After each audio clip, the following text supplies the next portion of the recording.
Uba Ernest Mauri, State President ke BJP Meghalaya ulong bawala ke parti ke lapan yang berundur pungut ke kertang ke konstituensi bat kemit linti Punjab pun ngut penban sosi biki padba ke jala kim syam lap yang ne Punjab ya ke BJP ya ke election. Haba kelin ke kadau ba ke BJP kam syam la poi ke tang wala da ke lapan yang bun ke kertang uba Mauri ulong ba ke dau ba ke de biki wei ke seng san pertai ke kena ba ke BJP ke kenya di ke Kristan ne ke de ke seng persya Kristan ulong ba ke ne ke jujabet Shwa ke election na marki day ki break bashim kabu ki penmi ki video balik dan buat ke BJP ban pen kalam ki mani. Kami nila khot ya ka meeting mentakasi haji norikap u rituraj budai u national secretary haji opor budai joint coordinator jongka north east budai pet ya ka Meghalaya ya ka Nagaland haji norikap lang u Jubau budai u national vice president haji opor budai u bapet ya ka state ke jongi longi ong tin hindi upradari un charge te nilakot ya baro ki state office berat nanta ya ka election management committee rangkat ke don lang ki state executive member nanta ki district president na ki district affairs but unjuk ki mandal president but haga juga por nilai khot lang ru ya ki candidate baro ki candidate ki ba contest sa ka election ke ada tahagan ni ka jingya don ke meeting matas ni nakalian ke jongi nila sim ya ka jingken talk la ka report na ki state office berat nang tanah kini ki district president but nila sim na ki mandal president na ki state executive member berkunjung na ki candidate kay kadao bapulong yang ni kebangi kan project thong hakan ni election ada but ondang ila ya thir sani ba nila ker ni kanit hot kabut share ke jongi ka kiu lagi ken ya ke ai ke bala dia bau ara ja pra nila ile baru kendai tili konstruksi ni wan ba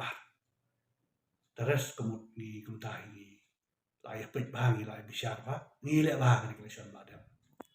fi hot ni contest real fruit lagi sit kata ka decision ke basim naka parti te arpun real terlibat kita ki konstituensi ki bangi ken ki bakam kerpang ki bangi kam don ka hop kumbangi ang hapo Shillong City hapo Tura bat hajentia te henrei ondala dep ke election pat ni klem job tang art lagi sit te na ta kadau kelap long yang ni bangin khot ikan ke meeting ban ya don rangkat buat une u national secretary budai u joint coordinator jongka parti ke jongi bangin ya pet ya kan ni bat nilai kren ru harin mengasem ba ki don kat tu kat ni ki dau ki bangin nak menjob bat nilai kren pat seroi pat kebentar pat kum don pengklai ni parti ban pengklai ni parti kum ba fitip nilai don kita ka lok sabha parbas kami ke bapet ya kalau sabha nila don konbina nila don ki team member kum don pengklai ni parti swa poi ka election lok sabha bat nila don ru ka meeting mentas ni po kauti ke bahek ba ke bagi ong ka but septikaran mut kini ki bapet ki polling booth committee apa rok we state te nakaliam jungi mentang nila rai ke we ki jemut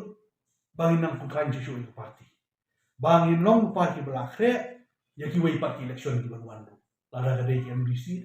kadai ka lok sabha ni kalong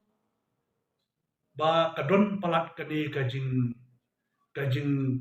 brand ki wei pat ki parti yang ni begitu ki anti Kristian kadau ba kadai kata kaba ngiru ngilengok nak kalian ke parti ha ki lais pa andru sangi kam judon kata ba penia ki WhatsApp lana ki video na kinu ba o ba sya pun pra ki mani yang ta ba sya le ta handai kini ki jia tang swa election kata-kata kebaga thai ga ki pai ba ki dan don kata ka cing artatin ban phai khmat ke parti joi kata wei meningkong kabar kadai paru nakadao ba kadon kani ke covid kaba ke parti joi hawat ni ladon habro reputli konstituensi Handai ingin 48 balik syaduk sya grassroots. Wan pengrajin parti. Pat kemalai kelong. Kebanyakan ba ingat ki pai ba hapo state ke jongi. Let's say kila samman pediang parti kedai kampak long 100%. Kata ada kata.